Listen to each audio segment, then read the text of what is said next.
Alors salut à tous et bienvenue pour cette nouvelle série que je lance qui s'appellera sûrement les perles musicales. Et en fait c'est une série dans laquelle je vais vous présenter mes artistes favoris, mes artistes du moment que je suis en train d'écouter, que je kiffe. Et donc j'avais déjà commencé un premier épisode avec un certain artiste et je vais le refaire avec le même artiste parce que je trouve ça plus stylé quand même de le faire facecam et j'ai envie de le faire d'une nouvelle manière aussi. Alors le premier artiste que je vais présenter c'est Kate Ranada, donc c'est carrément ma plus grande référence. Si vous écoutez mes sons, je mettrai le lien de mon SoundCloud juste en dessous. Vous allez voir que mes sons ressemblent énormément à ce qu'il fait. C'est vraiment ma plus grande référence, voilà, comme j'ai dit, c'est mon inspiration principale. J'aime énormément ce qu'il fait, notamment son dernier album, qu'on écoutera juste après. Donc pour commencer, je vais faire une brève biographie de Kate Ranada.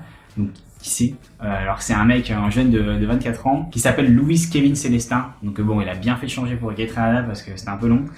Et c'est un mec de Montréal, qui traînait un peu dans la scène underground de Montréal en faisant des petits mix, en faisant des petits sons pour des rappeurs, pour des mecs qui font du R&B, pour de la soul, pour des chanteuses aussi dans le R&B.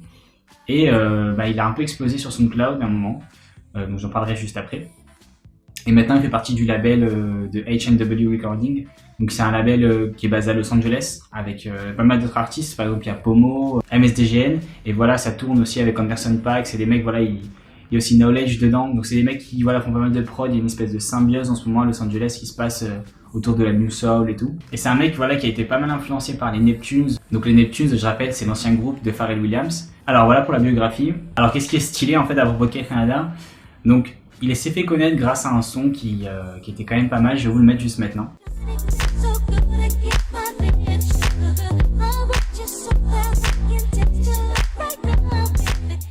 Donc voilà, c'est un remix en fait de Janet Jackson If. Donc ce qui est assez exceptionnel en fait dans ce que fait Kate Ranada, vous avez pu l'écouter, c'est ses batteries et ses basses. Donc c'est vraiment un travail exceptionnel, c'est-à-dire que ses batteries et ses basses sont en accord parfait avec la voix, avec le reste. Ses synthés aussi qui sont un peu dissonants comme ça. Et c'est ce qui fait que sa musique est très riche. Donc elle est influencée aussi par le biais du fait qu'il vienne d'Haïti. Donc c'est un Canadien qui est immigré d'Haïti. Et dans ses interviews, il raconte qu'il a pas mal été influencé par le zouk que ses parents écoutaient. Donc faut croire que Kassav et Frankie Vincent étaient finalement des bonnes idées. Et puis par la suite, il a sorti très récemment donc un album qui s'appelle 99.9% et qui est en fait pour moi un chef-d'œuvre. C'est-à-dire qu'il y a en fait pratiquement aucun son que je n'aime pas dans cet album. Ils sont tous exceptionnels. Il a collaboré avec énormément de personnes, par exemple Craig David, Bad Bad Not Good, Sid du groupe The Internet. Donc il a fait énormément de collaborations et il se fait de plus en plus connaître. Moi je vous encourage énormément à aller l'écouter, c'est un album exceptionnel. C'est mon album 2016, voilà. C'est mon album électronique de l'année 2016. Et si vous aimez le hip-hop, il y a pas mal d'influences hip-hop aussi dedans. Et en fait, Kate Ranada, c'est assez intéressant parce que son parcours, il est un peu atypique. Il vient un peu de la nouvelle génération SoundCloud. C'est-à-dire que c'est pas un mec qui passe par les maisons de disques ou qui passe par des distributeurs bien spécifiques. Il poste ses sons, dès qu'il a fini, il poste un son sur SoundCloud de pif. Si ça plaît aux gens, tant mieux. Si ça plaît pas, ben tant pis. Et il y mixe dans certains coins, dans certains endroits. Et c'est comme ça qu'il gagne sa vie en fait. Et par le biais de la vente de ses albums bien sûr. Mais voilà, ça fait vraiment partie de la nouvelle génération dont on fait partie et dans laquelle il faut s'inspirer. Cette génération qui produit énormément de contenu et qui le délivre complètement gratuitement sur internet, sur les plateformes de streaming comme SoundCloud ou Spotify. Du coup c'est cette manière là qu'ils se font connaître. D'ailleurs Kate Ranada obtient pas mal de ses remixes et de ses collaborations par le biais de Twitter, hein. Il envoie juste un message, il a dit dans pas mal d'interviews, à un mec qui kiffe ou à une meuf qui kiffe. Et voilà, après ils se font des collabs et ils s'échangent des mails et voilà, c'est comme ça qu'ils s'échangent des fichiers son en fait. Ils doivent aussi faire des collabs en studio, hein.